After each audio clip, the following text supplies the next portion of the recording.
నిజామాబాద్ మట్టిలో పుట్టినటువంటి ఏ ఆలోచన అయినా కూడా బాగా సక్సెస్ అయింది. నేను లెఫ్ట్ రైట్ అని చెప్తలేను, ఏ ఆలోచన అయినా కూడా దేశాన్ని ప్రభావితం చేసే స్థాయిలో మరి సక్సెస్ అయింది. నిజామాబాద్ మోతే మట్టి మహిమతోని తెలంగాణ రాష్ట్రం సాధించుకున్నామన్న విషయాన్ని కూడా ఈ సందర్భంగా మనం గమనించుకోవాలి. అట్లా ఒకటి కాదు రెండు కాదు, నిజామాబాద్ అనేకమైన ఆలోచనలకు ఒక కేంద్రమైంది. ఆ పేపర్ తీసి చూస్తే పొద్దున రెండు ప్రధాన వార్తలు చూసినాం మనం. ఒకటి ఇది మంచి లేదానే వేరే మైక్ వాడాము.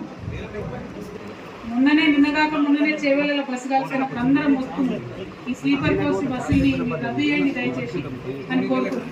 కానీ ప్రభుత్వానికి ఏమాత్రం పట్టలేదు. మళ్ళీ ఒక బస్సు కాలిపోయింది. ఇప్పుడు 14 మంది ఇవాళ చనిపోయినటువంటి పరిస్థితి. అదేవిధంగా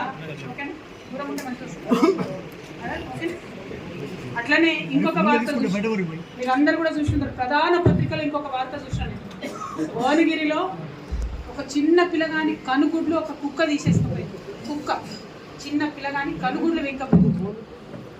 అంటే ఎటువంటి పరిపాలనలో ఉన్నాం మనం అనేటటువంటి తెలంగాణ ప్రజలు ఆలోచించుకోవాలి. ఎందుకు కావాలి కొత్త రాజకీయ పార్టీ? ఎందుకు పుట్టాలి కొత్త రాజకీయ ఆలోచన? ఎవరి కోసం పుట్టాలి కొత్త రాజకీయ ఆలోచన? ఇగో ఇట్లా పొద్దున్న లేస్తే సఫర్ అవుతున్న ప్రజల కోసం పుట్టాలి. మక్క వచ్చింది. ఇప్పుడు 6 లక్షల ఎకరాలలో తెలంగాణలో మక్క సాగైతే మన నిజామాబాద్లో 32,000 ఎకరాలలో సాగైంది. ఇక్కడ నుంచి ఆఫీసర్లు రిపోర్ట్ పంపిరు 33 కేంద్రాలు పెట్టాలి, కొనుగోలు కేంద్రాలు అని చెప్పి. ఒక్కటంటే ఒక్కటి కూడా పెట్టాలి. ఇవాళ వరకు కూడా ఒక్క కేంద్రం కూడా పెట్టాలి. దళారులు ఏం చేస్తున్నారు? ఈ లోపల 2,400 రేటు నిర్ణయం కేంద్రం చేస్తే 1,600 నుంచి 1,800 వరకు మాత్రమే మక్క రైతులకు ఇస్తుంది. ఇది మన నిజామాబాద్ ప్రాబ్లం కాదు. మహబూబ్ నగర్లో 18,000 ఎకరాలు ఉంటే అక్కడ అమర్చింత మార్కెట్కి తీసుకపోతే అక్కడ కూడా గదే 1,600 నుంచి 1,900. వరంగల్ అయితే పాపం 3.5 లక్షల ఎకరాలలో మక్కసాగి. ఎవరు జవాబుదారీగా ఉంటారు రైతుల కోసం? 20 రోజుల నుంచి మార్కెట్ సెంటర్లు ఎందుకోసం ఓపెన్ చేస్తలేరు? ప్రభుత్వం దళారీ వ్యవస్థను ఎందుకు మరి దగ్గరుండి ప్రోత్సహిస్తుంది? ఇవన్నీ ఆలోచించాల్సిన అంశాలు కదా. రైతుల అంశాలు కానీ, చిన్నపిల్లల అంశాలు కానీ, సెక్యూరిటీ అంశాలు కానీ, రోడ్ అంశం కానీ ఆలోచించొద్దా? పరిపాలన అంటే ముఖ్యమంత్రి అయ్యేదా కోతీరు అయినా కోతీరు ఉంటుందా? ఇదే ఒరవడి ప్రతి ఒక్క రాజకీయ పార్టీ కూడా కనబడతా ఉంది. కాబట్టి ఖచ్చితంగా ఈ రాష్ట్రంలో ఒక కొత్త రాజకీయ శక్తి కావాలని బలంగా మేము విశ్వసిస్తూ ఉన్నాం, చాలా బలంగా విశ్వసిస్తున్నాం. అయితే వచ్చేటటువంటి కొత్త రాజకీయ పార్టీ ఆ భగవంతుడు శ్రీరామచంద్రుడి యొక్క దయతోని పేద బీద బిక్కి ఈ కులం ఆ కులం అని తేడా లేకుండా అందరినీ కలుపుకొని అందరి కోసం పనిచేసే పార్టీ ఏమి కాదు. నేను మొన్న ఉగాది నాడు కూడా చెప్పిన, సర్వోదయం జరగాలి తెలంగాణలో, సర్వులకు ఉదయం రావాలి, అందరి జీవితాల్లో వెలుగులు తింపాలి, సర్వోదయ తెలంగాణ రావాలి, దానికోసమే కొత్త పార్టీ రావాలని చెప్పి నేను బలంగా నమ్మిన. నేను తెలంగాణ బిడ్డగా తెలంగాణ జాగృతి అనేటటువంటి స్వచ్ఛంద సంస్థ ద్వారా తెలంగాణ ఉద్యమంలో గత 20 సంవత్సరాలలో మీ కళ్ళ ముందే నేను పనిచేసాను. అనేక అంశాల మీద కొట్లాడినా, రాష్ట్రం రాకముందు కొట్లాడినా, రాష్ట్రం వచ్చినాక కొట్లాడినా. ఈ అంశాలన్నీ కూడా మీకు తెలుసు. మీ కళ్ళ ముందు తెలంగాణ రాష్ట్రం వచ్చిన తర్వాత తెలంగాణ జాగృతి సంస్థ ఒక ఎన్జిఓగా ఆనాటి అప్పుడున్నటువంటి బీఆర్ఎస్ ప్రభుత్వం ఒక నిర్ణయం తీసుకుంది. ఏంటది? ఆత్మహత్య చేసుకున్న రైతులకు, ఏది ఆంధ్రప్రదేశ్లో ఆత్మహత్య చేసుకున్న రైతులకు కాంపన్సేషన్ ఇస్తామని నిర్ణయం తీసుకుంది. అయితే ఆ లిస్టులో ఒక 300 మంది రైతులు మిస్ అయితే తెలంగాణ జాగృతి ఆ బాధ్యతను తను తీసుకొని ప్రతి జిల్లాలో ఉండేటటువంటి ఆ 300 మంది రైతులకు 4 సంవత్సరాల పాటు 2,500 రూపాయలు పెన్షన్ ఇస్తారు. మీకు ఆ రైతుల పేర్లు జాబితాలు వివరాలు ఇవ్వమని కూడా మా వాళ్ళు ఇస్తారు. అంటే ఉట్టుటి గేలనే ఆ కార్యకర్తలు వాళ్ళ ఇంటికి పోవాలి, మాట్లాడాలి, వాళ్ళ పరిస్థితి ఎట్లుందో తెలుసుకోవాలి. అప్పుడే 2000 పెన్షన్. ఇది తెలంగాణ రాష్ట్రం వచ్చినాక 2014 to 18 మేము చేసిన పని గురించి నేను చెప్తున్నాం. ఈ పనులు చెప్తున్నాను. అట్లా ఒకటి కాదు రెండు కాదు అనేకం పనులు. రాష్ట్రం రాకముందు పనిచేసినాం, రాష్ట్రం వచ్చినాక పనిచేసినాం, బీఆర్ఎస్ గవర్నమెంట్ ఉన్నప్పుడు పనిచేసినాం, బీఆర్ఎస్ గవర్నమెంట్ లేనప్పుడు కూడా పనిచేసినాం. నిన్నగాక మొన్న ఖమ్మం వెలుగుమెట్లలో ప్రత్యేకంగా ఈ రాష్ట్రంలో కొత్త తరహా ఒక రాజకీయ శక్తి రావాలని చెప్పి, కొత్త తరహా రాజకీయ కాంబినేషన్లు రావాలని చెప్పి, అన్ని రకాలుగా పనిచేస్తున్నటువంటి అనేక సంస్థలు కలుపుకోవాలని చెప్పి ధర్మ సమాజ్ పార్టీని కలుపుకొని వెలుగుమట్లలో చేసినటువంటి ఉద్యమం మీ అందరూ కూడా తెలిసింది. అల్టిమేట్గా రిజల్ట్ తీసుకొచ్చింది, పేద ప్రజలకు న్యాయం చేసింది. అంటే మీకు ఎందుకు ఈ మాట చెప్తా ఉన్నా అంటే, ఒక శక్తి కలిగినటువంటి సంస్థ, నిజంగా మనసులో ప్రజలకు మంచి జరగాలని కోరుకునేటటువంటి వ్యక్తులు, అటువంటి శక్తులు ఈ రాష్ట్రానికి అవసరం. కాబట్టి ఖచ్చితంగా పొలిటికల్ పార్టీ పెడతా ఉన్నాం. ఇలా శ్రీరామనవమి మంచి రోజు కాబట్టి మీ అందరికీ మాట చెప్పాలని చెప్పి ఆ అది కూడా నిజామాబాద్ గడ్డ నుంచి మా సొంత ఊరు నుండి చెప్పాలని మిమ్మల్ని అందరికీ కూడా రిక్వెస్ట్ చేయడం జరిగింది. ఏప్రిల్ 25వ తారీఖు నాడు ఉదయం 10 గంటలకు ముహూర్తం ఉన్నది. కాకపోతే పొద్దున్నే 10కే ఉంది ముహూర్తం కాబట్టి మా కార్యకర్తలతో చేసుకుంటా ఉన్నాం. మేడ్చల్లో మునీరాబాద్ అనేటటువంటి ఒక ఊరిలో ప్లేస్లో ఓఆర్ఆర్ దగ్గర ఉంటుంది. చాలా పెద్ద ఫంక్షన్ హాల్ దొరికింది, 20 ఎకరాలు ఉన్నట్టుంది.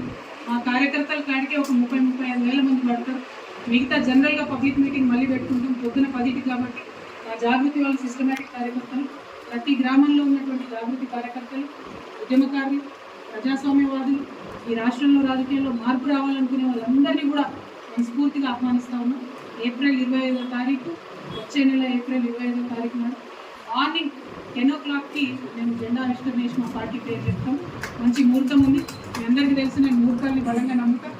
కాలానుగుణంగా పనులు చేస్తే ప్రజలకు కలిసి వస్తుందని నేను బలంగా నమ్ముతున్నాను. కాబట్టి ఆ ఉదయం పూటైనా తీసుకోవడం జరిగింది. ఆ మొత్తం డీటెయిల్స్ అన్నీ కూడా ట్విట్టర్లో, ఫేస్బుక్లో, వాట్సాప్లో మళ్ళీ మీకు లొకేషన్తో సహా ఆ హాల్ పేరు అద్వయ కన్వెన్షన్ మునీరాబాద్. మార్నింగ్ 8 కల్లా మన కార్యకర్తలందరూ చేరుకోవాలి. ఎందుకంటే 8 నుంచి మనం అందరం కొత్త మాట ముచ్చట వేసుకొని 10కి ముహూర్తం ఉంటుంది కాబట్టి 10కి లాంచ్ చేసుకుందాం. ఆ మొత్తం 18 ఎకరాల్లో కూడా మరి ప్రాంగణాలు ఎట్లా ఉండాలి, స్టేజ్ ఎట్లా ఉండాలి, మేము మా ప్రాంగణానికి ఎవరి పేరు పెట్టుకుంటాం. ఎందుకంటే మేము జయశంకర్ సార్ని ప్రాణంగా కొలుసుకుంటాం. మీ అందరికీ తెలిసింది, జయశంకర్ సార్ పెట్టుకుంటాం. ఇంకా చాలా పేర్లు ఉన్నాయి, చాలామందిని గౌరవించేది ఉంది. అవన్నీ కూడా డిసైడ్ చేసి ఈ నెక్స్ట్ 28 days టైంలో మీ అందరికీ కూడా వివరాలు ఇవ్వడం జరుగుతుంది. మా దగ్గర జాగృతి నుండి ప్రతి గ్రామం నుంచి కార్యకర్తలు తరలి రావాలి. పొద్దున్నే ఉంది కాబట్టి మంచిగా ఉదయం లేచి సత్యానం తిని బయలుదేరండి. వచ్చినాక మీటింగ్ అయినా గుడికన్నం తిన్నాం. కాబట్టి ప్రతి ఊరు నుంచి ఎక్కడ జాగృతి కార్యకర్తలు ఉంటే అక్కడ బయలుదేరి రావాలి. ఎవరి గురించి ఆలోచించదు. మనకెవరో వచ్చి ఏదో పని పెడతారు, ఏదో చేస్తారు అనుకోవద్దు. ఇది మన పని, మన రాష్ట్రం పని, మన కోసం మనం చేసుకునే పని. కాబట్టి ఖచ్చితంగా ఈ రాష్ట్ర రాజకీయాలు మార్చాలి. ముఖ్యంగా యువ మిత్రులకు నేను చెప్తా ఉన్నాను, రిక్వెస్ట్ చేస్తూ ఉన్నాను. మనము తెలంగాణ వచ్చినప్పటి నుంచి కూడా ఇంకా కూడా జాబ్ల కోసం వెయిట్ చేస్తున్నటువంటి పరిస్థితి ఇప్పటి వరకు. మరి యువ మిత్రుల కోసం ఏం చేయబోతా ఉంది కొత్త పార్టీ అని ఆ రోజు చెప్పబోతా ఉంది. యువతకు, మహిళలకు పెద్ద ఎత్తున ప్రాధాన్యత ఉంటుంది కాబట్టి యువ మిత్రులు, మా ఆడబిడ్డలు, ప్రత్యేకించి మా ఆడబిడ్డలే నేను రిక్వెస్ట్ చేస్తా ఉన్నాను. మగవాళ్ళు చేసే రాజకీయాన్ని ఇన్ని రోజులు చూసినాం, మగవాళ్ళు నడిపినటువంటి పార్టీలు ఇన్ని రోజులు చూసినాం. మనం బిడ్డ జాబ్ కోసం ఎదురు చూడాలి, మరి ఇంటికి వచ్చే లోన్ కోసం ఎదురు చూడాలి, పంటకు వచ్చేటటువంటి బోనస్ కోసం ఎదురు చూడాలి. టైంకు మాత్రం ఏదేవరు ఇచ్చినట్టుగా కనబడుతుంది. కాబట్టి ఆడబిడ్డల జీవితంలో మార్పు తీసుకురావడానికి ఈ రాష్ట్రంలో ఒక ఆడబిడ్డగా మీ అందరి ఆశీర్వాదం కోరుతూ నేను ఒక పార్టీని పెట్టబోతా ఉన్నాను. మా